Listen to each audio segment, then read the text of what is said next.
I'm not sick or struck dumb, or don't you know a kick when you see one can't quit? We're not done, we're gonna kick till the next one. Hello, fine people, and welcome to The Kick, a brand new movie podcast on the Now Playing Network. My name is Chance Solom Pfeiffer. I am your host and hedge maze guide. We are in episode 5 of our first Kick Superior Sequels, where every guest brings to the pod a sequel they prefer to the original film. And today we are once again in the horror realm, exploring probably the boldest claim, I would say, of the Superior Sequels Kick, but I'm really jazzed to speak to our guest about it. She is known to her readers as the blogging Banshee, an expert chronicler and devotee of the horror movie genre. She is the author of the Uterus Horror column at the Certified Forgotten site and the co-author of the forthcoming book, Queer Horror, A Film Guide.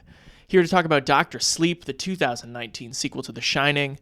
Everybody say hello and what's up, Doc, to Molly Henery. Hello. Hello. Thank you so much for having me on. I'm very excited to talk about this film. I'm glad. I'm jazzed about it too. I had never encountered the director's cut, so we gotta chat about that. But Molly, before we get all the way in, I want to bring listeners up to speed with a synopsis and some comparisons, but I was reading your review of Dr. Sleep, which is still on the Blogging Banshee website from 2019. It seems like you were taken with it immediately, so I'm curious if you could tell us a little bit about, like, what's your journey with this movie? Were you a book person before? Have you rewatched it a bunch? So I actually am a bad Stephen King fan, and I have only read, actually just finished my 4th book of his, and none of those are The Shining or Dr. Sleep. So my only frame of reference for this film was seeing The Shining and obviously being familiar with Mike Flanagan's work.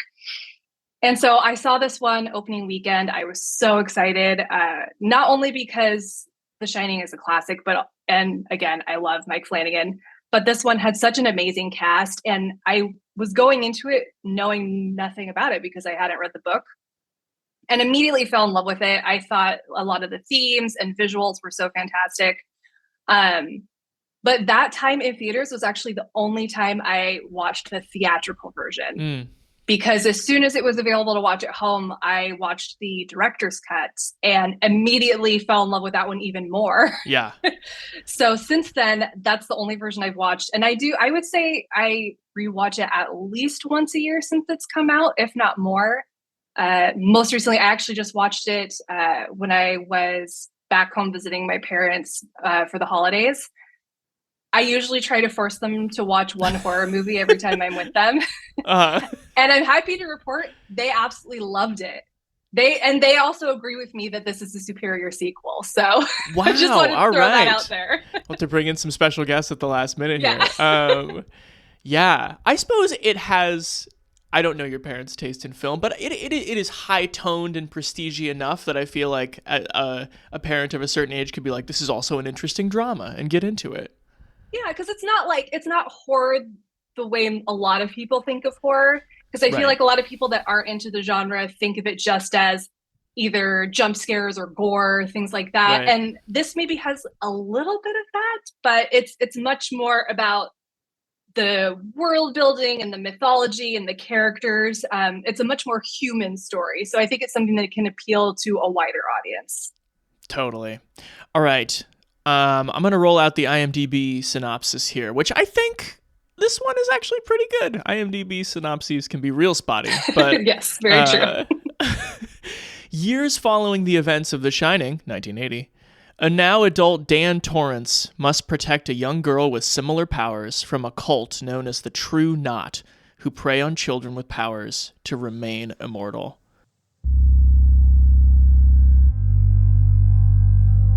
You're magic, like me.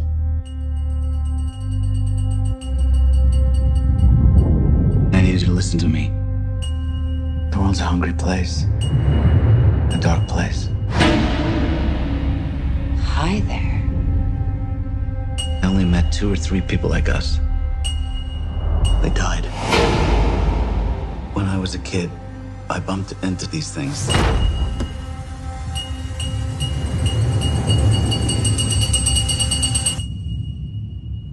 don't know about magic. I always called it the shining.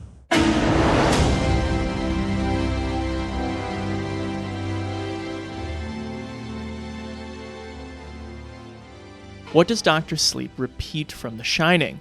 Well, first and foremost, it repeats Danny Torrance, who now goes by the respectable moniker of Dan and is played by Ewan McGregor. He's no longer riding his tricycle around everywhere, but he does still possess his psychic powers, or the ability to quote-unquote shine. He uses those powers to lock away the ghosts of the Overlook Hotel in boxes inside his mental facsimile of the Overlook's hedge maze. That's where his dad froze to death 30 years earlier. And speaking of, Dr. Sleep brings back the Overlook Hotel. The hotel hangs over the first 5 acts of this movie like a hammer waiting to fall. You know the whole time that the story will be led back there, and it sure does go.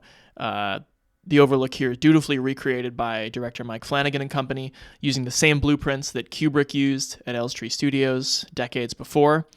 Also revisiting us are the characters of Wendy Torrance in a few flashbacks, with Alex Esso doing a very capable Shelley Duvall.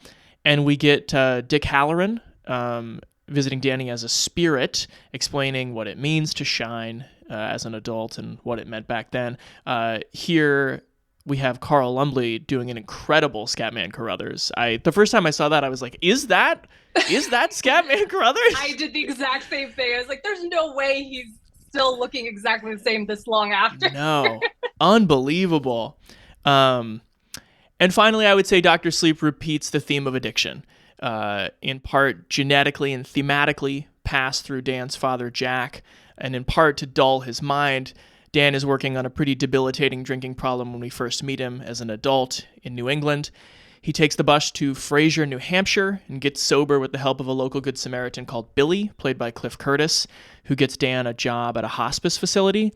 And there, Dan gets the nickname Dr. Sleep for the uncanny way that he releases the patients from their mortal coil when they're ready.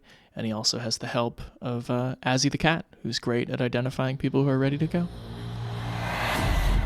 These people, they hurt people like us. These empty devils, they'll eat what shines. And they noticed that little girl. Wow, hi there. Get out of my head! Get out! I haven't felt power like that in so long. They're coming.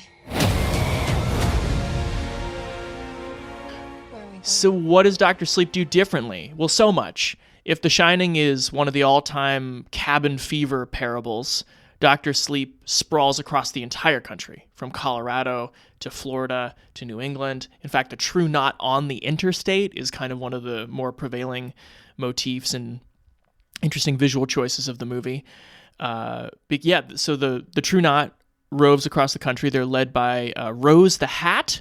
That is her name, Rose the Hat. Rebecca Ferguson, who looks kind of like Mary Prankster era Ken Kesey meets an LA yoga instructor.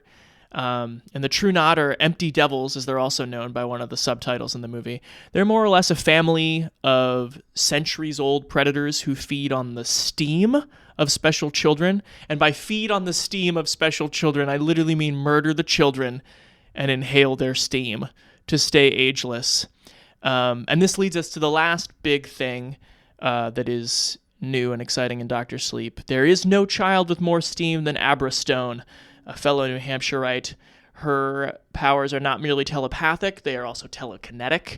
And when she becomes psychically aware of the True Knot's crimes, she goes on a quest for justice that also draws the cult toward her and her steam. And as two local shiners, Abra and Dan join forces against the True Knot. She even calls him Uncle Dan. There's that chosen family theme again. Molly, anything else I'm missing that people need to understand about this movie before we dive in? You feel like... No, I mean, this is pretty comprehensive. I would say the only thing is just for people who aren't super familiar with the film or anything like that. While the True Knot calls it steam, for the context of Dan and Abra, it would be their shine. Is right. What they're, because so they're looking specifically for children with those abilities to devour them. All right. Time for the flagship segment. Molly, why do you believe Dr. Sleep is a superior sequel? So again, I want to preface this by saying I haven't read either of the books, so I don't have that basis of comparison. So the first thing is that even though The Shining is, again, fantastic film, it's going to be a classic until the end of time. Stephen King himself historically has said many times he does not like Kubrick's Shining. he doesn't like a lot of the changes that were made and kind of the tone of the film. And it kind of, from what I understand from what he said, is that the film adaptation that Kubrick did loses a lot of the heart and the emotional core. So it's very much just like stark and bleak. And I'm usually not a person who uses mean to describe movies, but in this case, I probably would say that. It is. Jack is like malevolent the whole time. And the film, as we know, was kind of made a little bit malevolently. Yes, very much so. Kubrick is a genius, but not sure I'm a fan of his methods.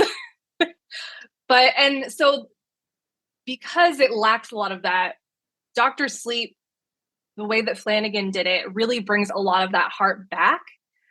He had a really difficult task because he was not only doing a film adaptation of a book by a very popular author, but he was trying to find a way of bridging the gap and connecting it not only to the book version of The Shining, but the film version of The Shining. And I think he honestly, again, without having read the books, I think he did a fantastic job of bridging that gap. And I did see in an interview that Stephen King even said that after seeing Dr. Sleep, it warmed him up a bit to The Shining, which I think is incredible considering for decades he did not like that film. So by the way that Flanagan connected this film with that film, I think honestly even improves The Shining film a little bit as well. So I think that is pretty impressive, straight from Stephen King, for him to say that. And who am I to argue with Stephen King? No, yeah, that's an achievement in and of itself to get him to come around on 40 years of trash talking. Yeah. So when you picked this one out, you said it was your favorite movie from a Stephen King book. I don't want to make you keep saying you haven't read the book, so we're going to skip right over that. But Tell me why it's your favorite example of Stephen King on screen. There's so much that I love about this film. I think that it does a really great expansion of the lore that's created in The Shining. We get a much better understanding of people shine and the creatures, I guess is a good way to put it, that want to feed on that, whether it be the Stanley Hotel and the ghosts there or the True Knots, and that these things can sense it. So I love that aspect of it. I also love a lot of Flanagan's stylistic choices that he does really in all of his films. Like, I have noticed that most of his works kind of have that like green and yellow tone to them. And I don't know, I mean, maybe it's because my favorite color is green. I love that color palette that he does in virtually everything that he has done. And he does such a great job of showing people working through addiction while utilizing the horror of it. Because that's something that, again, we've seen him do in other projects as well. And I think that he just has such a great understanding of it. And even just like the visual representations that he does in this, that again are kind of part of the expansion of that lore, like the way that we see their shine or their steam when the True Knot is feeding, like the visual representation of that. And I mentioned earlier that his film has a lot of heart, but at the same time, it is really brutal at times too. Indeed. And he does a really good job of balancing that out, so it doesn't feel like you're watching, I don't know, like Cannibal Holocaust or something, like it's not that constant brutality. It's there. The brutality has a purpose. It's not just there for brutality's sake. I also have not read the book, but I have read the Wikipedia page for the book. And there are, I think, we talk about like a good adaptation. I think there are like some obvious things that Flanagan left on the cutting room floor that were really good ideas. Like, I think in the book, Abra Stone, played by Kaylee Curran, like predicts 9/11 with her powers. Oh. I'm not sure that needed to be in the film, so that seems like a good call. We get a tasteful downstairs piano playing sequence instead. It also makes sense because I think timeline-wise, with when this film takes place, she wouldn't have been alive, I don't think. Also, I believe that Danny and Abra end up being related in the book. Oh, interesting. That Jack is like related to Abra's mom. And I think having not been presented with that in the movie, I'm totally fine with that. I don't think we need that like more contrived connection. So yeah, I agree. Because like you mentioned earlier, there's the whole idea of found family in this. And I am someone who is very much into the idea of found family. So I kind of like it better that they're not related. Yeah. Yeah. So I want to follow up on something you said, Molly. The Shining is iconic in so many ways for its visual palette.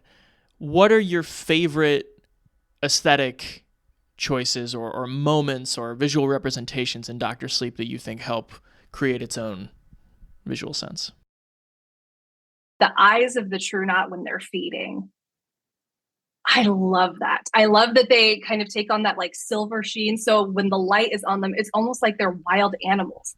It's like if you see videos at night of lions feeding on a gazelle or something, they have that. And it kind of makes you think like the True Knot, they're not human. They're hunters, they're animals. So I love that aspect of it as well. It's such a simple little detail, but it really has a big impact, and I love it. It's so creepy.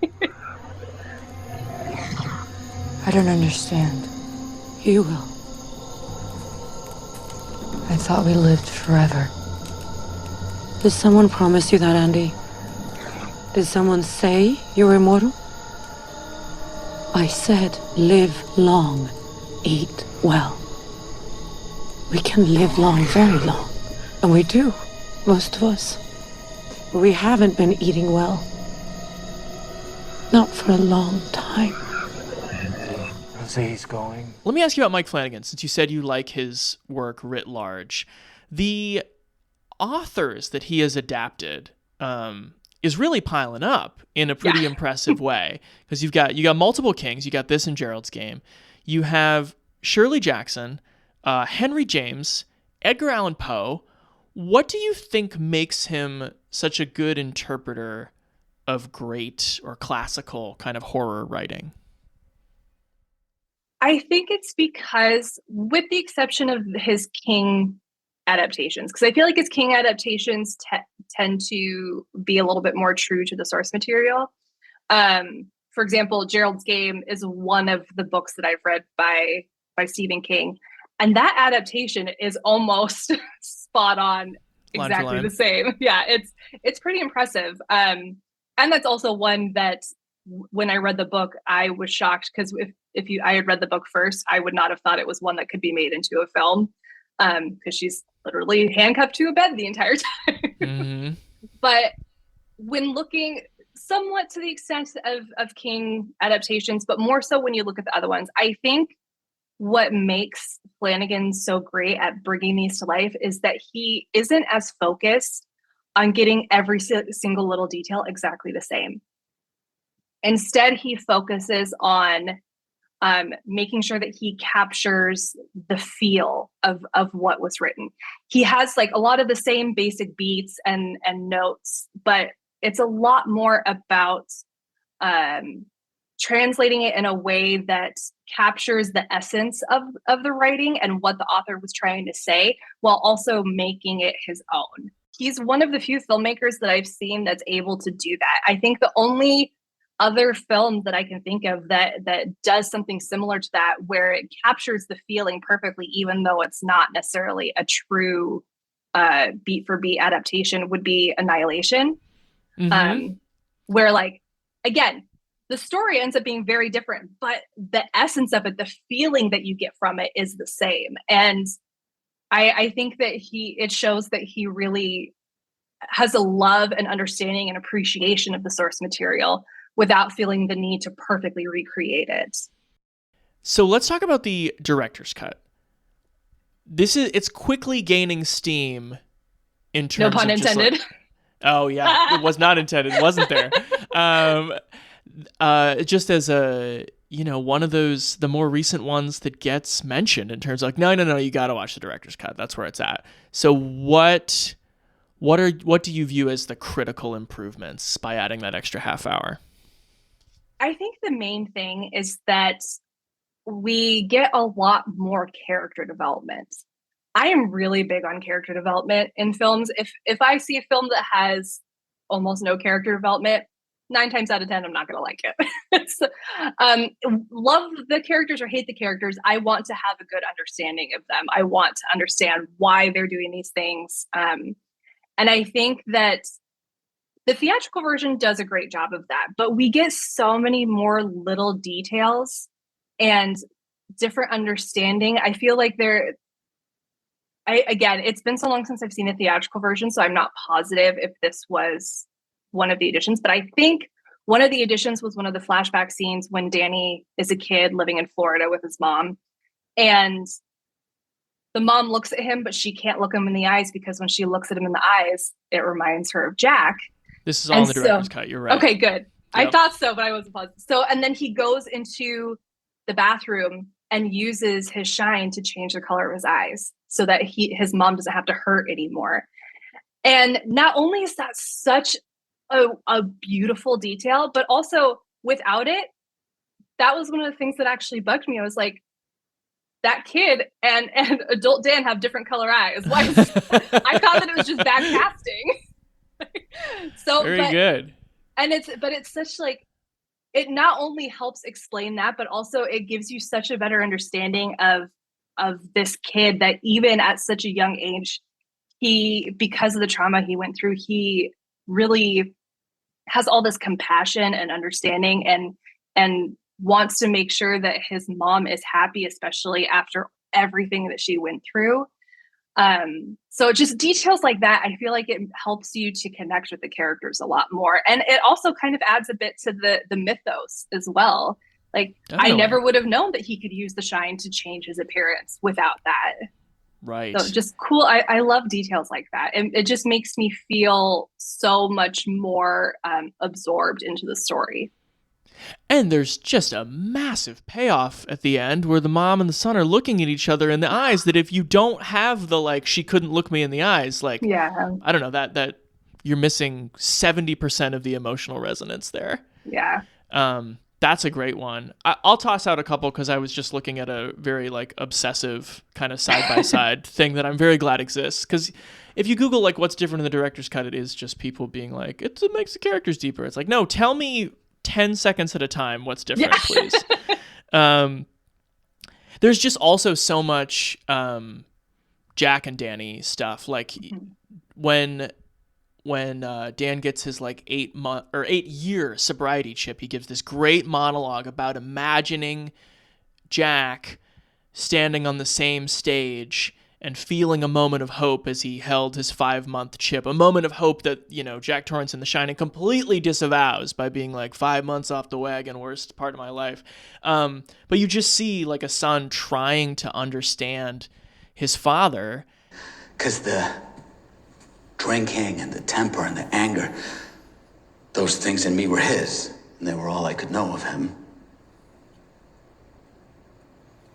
But now I get to know him a little different, because he also stood in a room like this once, wanting to get well for me and my mom. And he held a chip in his hand, and that chip said 5 months. And on that day,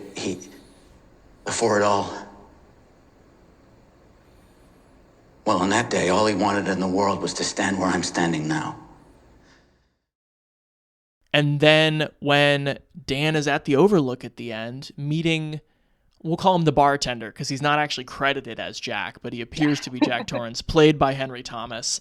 There's just all of this really kind of get under your skin insistence that Jack still kind of like detests him. That he's just like all like these the wives of the mouths of wives and children, like they eat time. Like it's the worst thing you could do. He tells him not to help Abra, just do the easiest thing there is, do nothing, and then accept the things you cannot change. He's like weaponizing AA speak to his son while offering him a drink. It's just like you could argue that's some of the best character writing in the whole movie, and it's only in the director's cut. So yeah, I'm with you. Anything else you want to shout? Even just the performances, like these people clearly did so much studying. Like Alex Esso clearly did so much studying, watching that, making sure that even just the way she breathes sounds like Shelley Duvall as Wendy. It's so perfect. They did a fantastic job with that. Totally. And there's definitely a version of this movie too where they do the Peter Cushing, Carrie Fisher, like just do it all in CG kind of thing, and it would have been horrible. And it's so much better that they just cast capable actors and turned them loose. And I think before I wanted to say one more thing just about like kind of like the kind of sequel that this is. It does a really interesting job of like, it's not pure continuity. It's not pure homage. I was trying to come up with the right term. It's almost like a really good like echo sequel. Like it just treats the first movie, especially the Jack Nicholson performance and the Jack Torrance character, as just this atomic bomb that went off and like reverberates through these people's lives. And it never like in a cringy way, like really alludes. It never has Ewan McGregor try to do a Jack Nicholson, but there are these like little moments. Another great thing in the director's cut is when Dan wakes up after having hooked up with that woman at the beginning, and it turns out that there's a toddler in the room. And I don't think it's in the theatrical, but Dan looks at the kid and goes, "What's your name, hero?" Which is just such an interesting, like, playful but kind of inappropriately playful thing to say in the moment, but also being like recognizing a fellow kid whose life is going to be all fucked up. Yeah. And just like stuff like that shows kind of a darkness in Danny that it's just that little trickle, that echo of the Jack character, while not, thank God there's no kind CJ of alludes Nicholson. to what he could have become if he didn't go through and get his sobriety. 100%. Okay. Molly, next question. I am curious, what was your favorite performance the first time you watched? And who sticks with you the most on rewatch? If it's the same person, that's cool, but I'm just curious. It's so difficult because all three of the leads are so amazing in this. Obviously, going into it, I was excited for Ewan McGregor because he was, even though I was familiar with Rebecca Ferguson as well, Curran was I think this was like her first big role, so I obviously wasn't familiar with her, but somewhat familiar with Ferguson. But I think the first time I saw it, I was probably the most drawn to Rebecca Ferguson's performance, just because up to that point, I don't think I'd ever seen her play a villain type character. Right. She had always been like the love interest or femme fatale kind of character, so seeing her in this, being someone who's so outwardly beautiful and someone who seems so charming, but then to see the horrible atrocities that she carries out is, and her like her unrelenting quest to feed is so horrifying. And she, again, talking about balance, like with how Flanagan balanced things, she does such a great balance of that, because it makes sense that she would be the one, like in the opening when she's the one that meets Violet and kind of draws her in.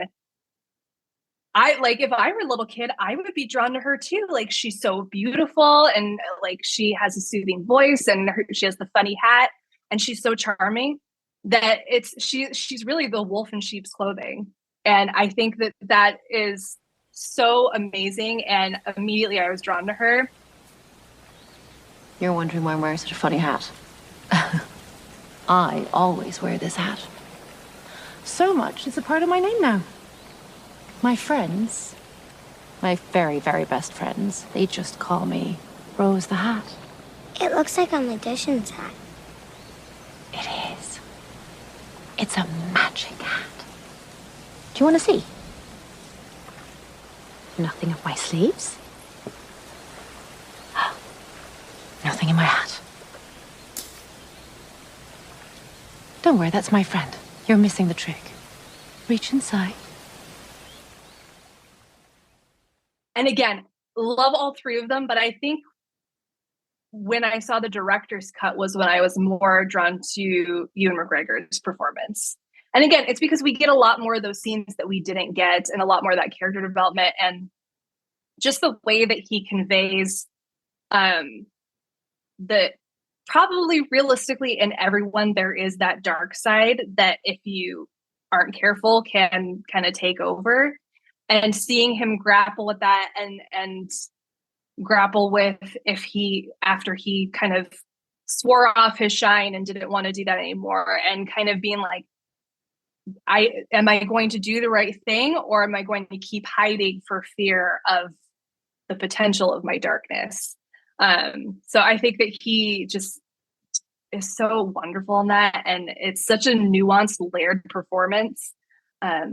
And I always love a complicated character, and he is a very complicated man in this. And Ewan McGregor is amazing.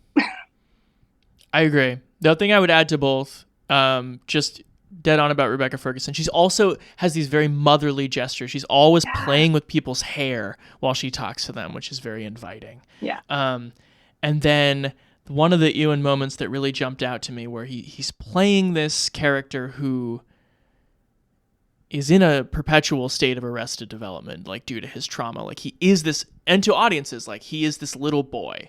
And when he goes on that kind of gambit to try and trap the True Knot with Billy and with Abra, and it goes awry, and he's like back in his room for the first time, and you kind of watched him for the last 40 minutes like resemble more and more and more of an adult. Mm-hmm. He has his life together. He's able to lead this little girl and have her look up to him.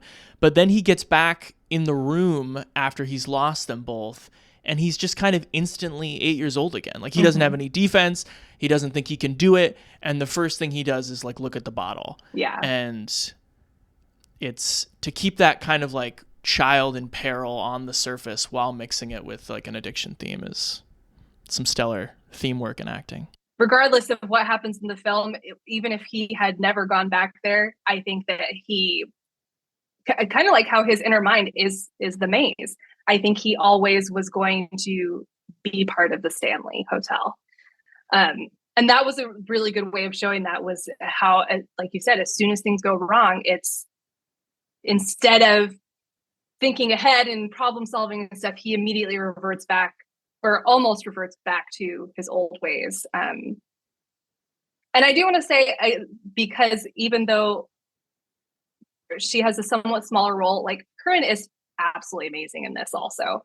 I feel like she brings the bit of levity to the story, which I think is needed. Like she is the eternal optimist, and I think she's someone that Dan needed in his life too, not just to make him realize that like there's nothing wrong with using your shine, there's nothing wrong with you for having this ability, but also just because I think he has not had anyone that he could call family for a really long time. And she immediately, even as a little girl, the first time that she was able to sense him with her mind and stuff, immediately was like, you're my family. We are the same. You can hear me. Let's use our outside voices, all right?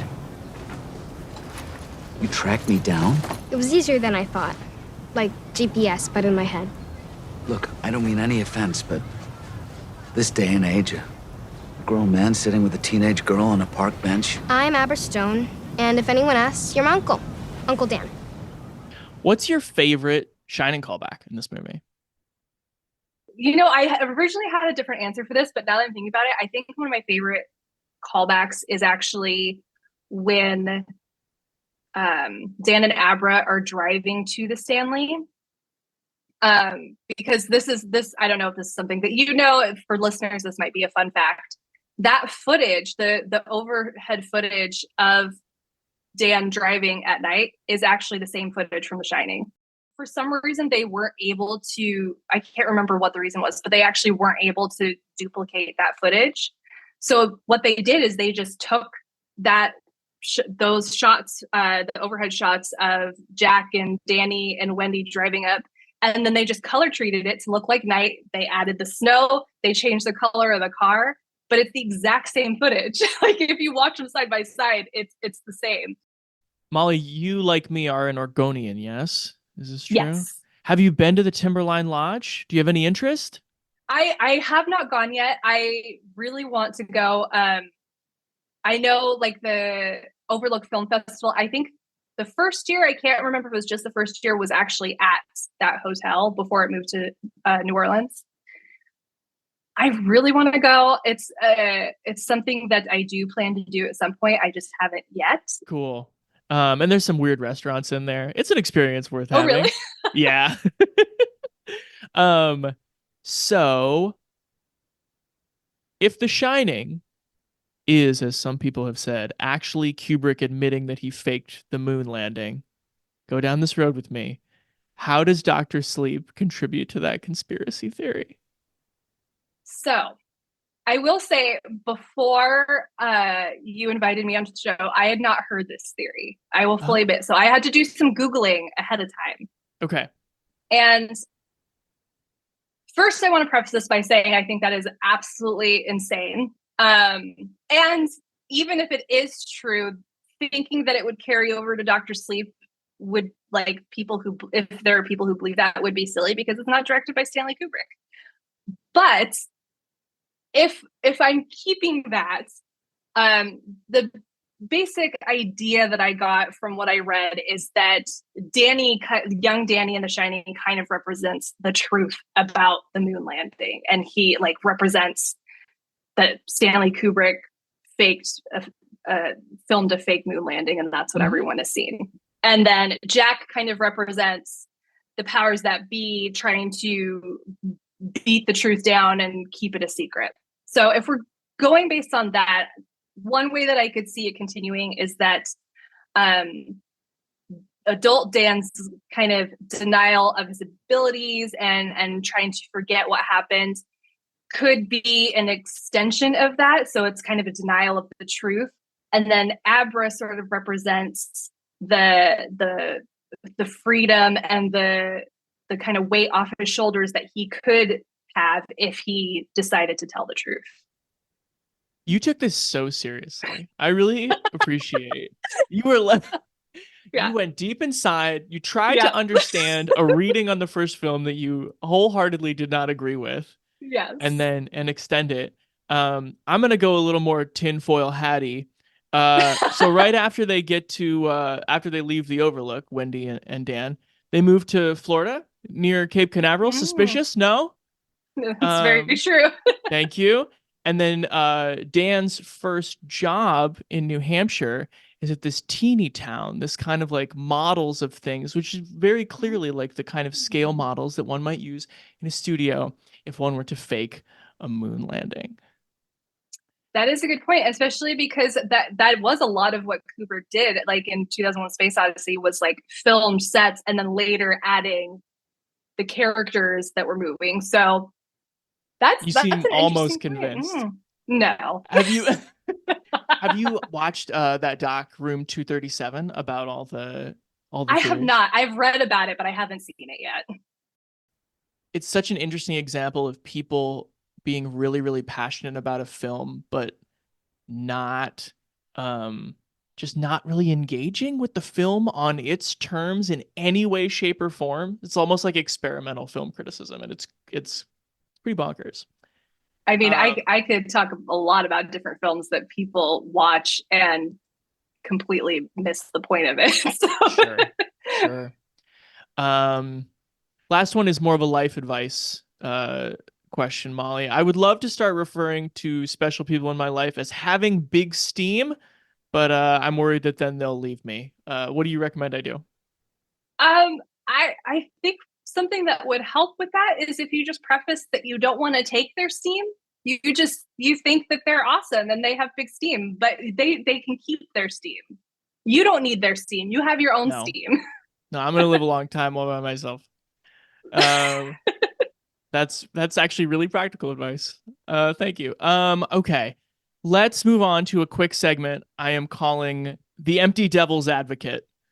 Not that The Shining really needs any defending. It's a classic, but I'm going to talk out some pro Shining takes, and I would love your rebuttal. So some people who like The Shining might argue that the 4 lead performances in The Shining are better than any of the performances in this movie. Your response, Molly?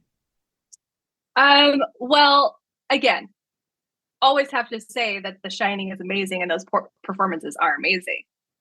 However, when it comes to young Danny, I don't think we get as much variety in his performance, even compared to the kid who plays young Danny in Doctor Sleep. We get a lot more emotional depth from him. And then, of course, adult Danny even goes further. And Amber Stone, I think even we get more, like, she kind of has like this precociousness to her that I like. And also, I just think that we get a lot more layers to the characters. And this is also partly because the writing and directing and stuff, but the performances, they're much more nuanced and there's a lot more layers and depth to them. Yeah.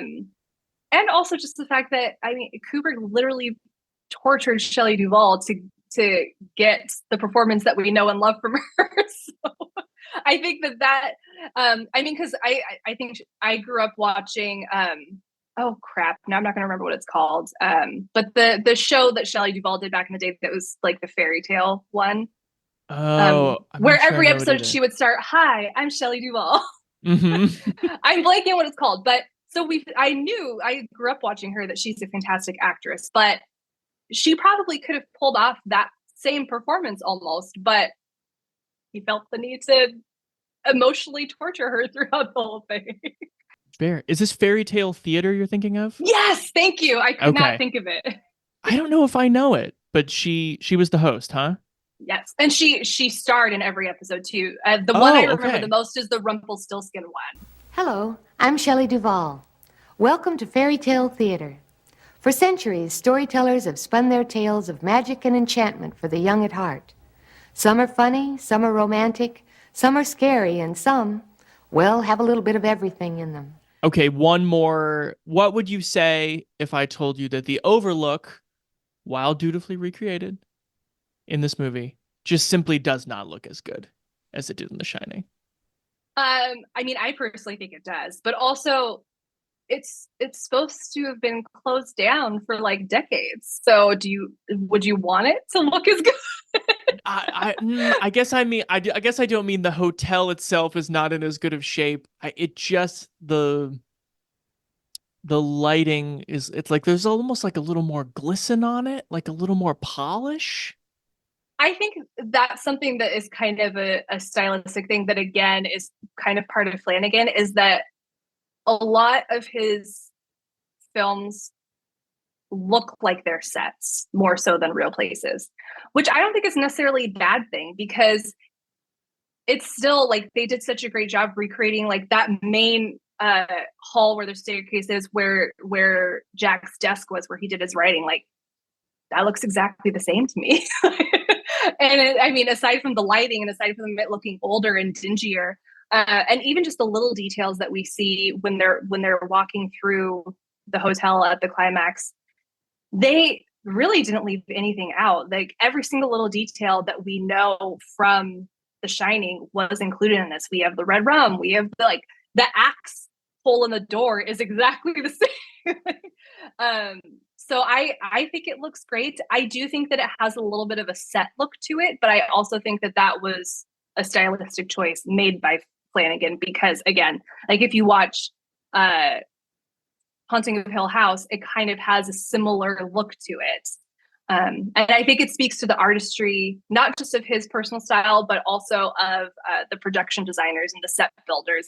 I think that it almost gives them a bit more of a chance to shine, because, again, no pun intended, but it really kind of highlights their work a little bit more, I feel, when you can tell it's a set, but not in a bad way. If I was going to join you in your rebuttal, I would say also they had like 6 weeks, I think, to remake it, and I think I did not know Kubrick's that. people must have taken a year. Probably, yeah. So there is that. And then also one of the things I was feeling about like the way the Overlook comes about in this movie, it's almost like not even a real place anymore. Like the question of whether the ghosts in the boxes are at the actual hotel in quotes, or just in Danny's mind, or how that even works, it almost like doesn't matter. Like you're just in this figment, this locus of trauma that like it's not a hotel that someone took a job at anymore. So if it looks a little different, or if the digital photography makes it look a little more ethereal, so be it. Yeah, it almost takes on the image or vibe that it itself is a monster that's going to devour them. And I think that's probably an important distinction, because obviously in The Shining, we're just supposed to think that it's a hotel. And it's only later that we learn it's not really the ghosts there that are the problem. It's the hotel itself. The hotel itself is the evil thing that wants to feed on people. So I think kind of giving it that look makes it seem like the monster that's going to come and get you in the dark. Final or penultimate segment. It's called Truth or Trivia, Molly. You get to choose. A question you want to try to answer honestly, typically relating to movies, or trivia about Dr. Sleep? What do you want to go with? Oh, this is tough. Let's go. I tend to be an overly honest person, so let's go truth. What's your favorite movie ever to appear in your uterus horror column? Favorite movie you've written about? That one's very easy for me because it's also my favorite horror movie. It is Ginger Snaps. Ginger Snaps. Yes. I don't know if I know Ginger Snaps. It's I believe it came out, it depends on if it's a Canadian film. So the release date kind of depends, but it's around 2000. It is Canadian werewolf horror film about two sisters, and the older one is Ginger, and the same day she gets her first period, she is attacked by a werewolf. And so it uses lycanthropy and her gradual transformation as a metaphor for the biological changes. And it takes a much more biological approach to werewolves as well. It's not like you change at the full moon and you change back. It's a permanent transformation.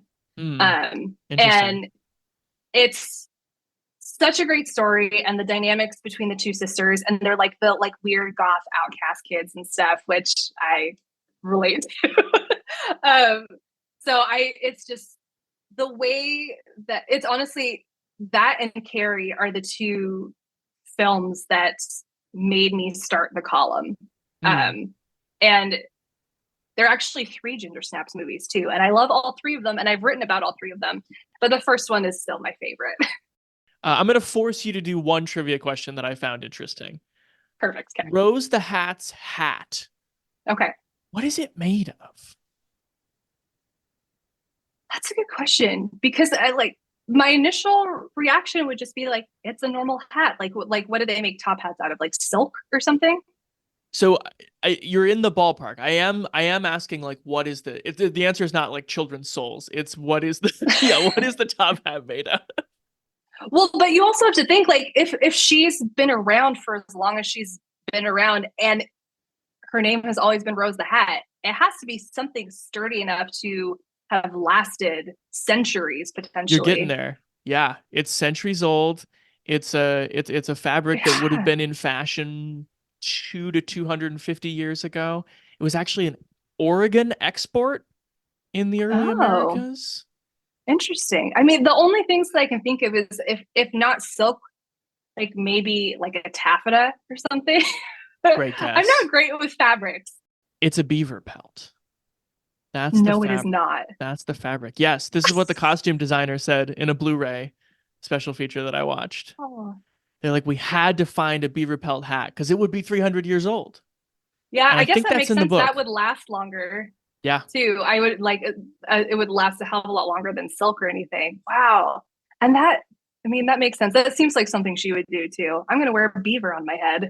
So Molly, the capper on the Superior sequel series is a Dune 2 episode where we're gonna ask, is this a Superior sequel? So I'm asking every guest, just quickly, do they care about Dune 2? Are you expecting anything from Dune 2? Do you care about these Dune movies or any Dune movies? Any thoughts?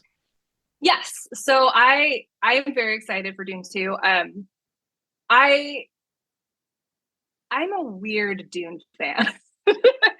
I've never read the books again. And I actually only saw Lynch's version for the first time just a couple years ago. I actually grew up on the Sci-Fi Channel miniseries of Dune.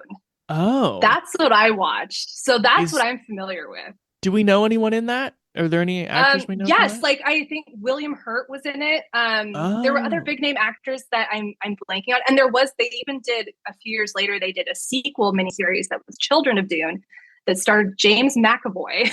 How about that? Children of Dune.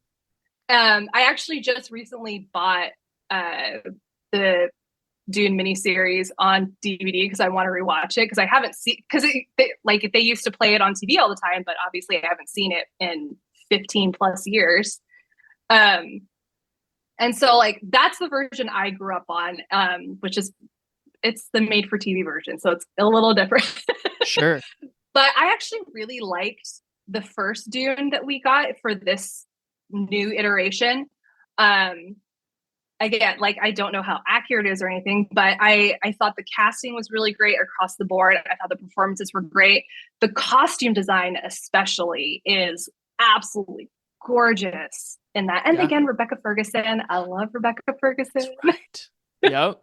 The production design is really great too. The way that they created, like in the first one, the place where when they first go to the planet and before the coup happens. Right. Like it had, like it's so industrialist, you know, and I think that's a really good contrast to when they escape and they see where the people who are indigenous to this place live. But yeah, I think that just from the trailer alone, I think it's going to be even bigger. Like, potentially could maybe be better. We'll see. I mean, it has Florence Pugh in it, so there's a pretty strong chance. But yeah, I'm definitely excited to see this one, especially since we've had to wait a little bit longer for it too. Right. Well, I'm very glad I asked. You're definitely the first person to bring up the sci-fi TV show, so that's I'm glad we got that in. I'm probably one of like 5 people who remembers and loves that. So. That's awesome. Molly, I thank you so much for your time and talking about this movie. Is there anything you want to plug here at the end? I do my Heeeere horror column on Sorry for I'd Forgotten every month. Just had one come out recently that was Return to Oz. I read that. It was great. Which, thank you. Which some would argue isn't horror, but if you were a child when you saw that, it is horror. Sure is. Sure is. And I actually just finished writing the next one today, so won't spoil what that is, but I have those usually every month, sometimes a little variability. And then I've been a little slow with reviews lately. I've taken a little bit of a break, but I'm probably going to get back to that soon. So just if you want to keep up with that, all of my social media is just my name, Molly Henery. Just don't forget the extra E in my last name. And the only place that it's not that is on Twitter, which I will never refer to the other name. And there I'm at Blogging Banshee. Very good. I would encourage everyone to keep up with Molly's writing. Thank you so much. This was such a pleasure. And shine on. You shine on too. Thank you again for having me. This was great.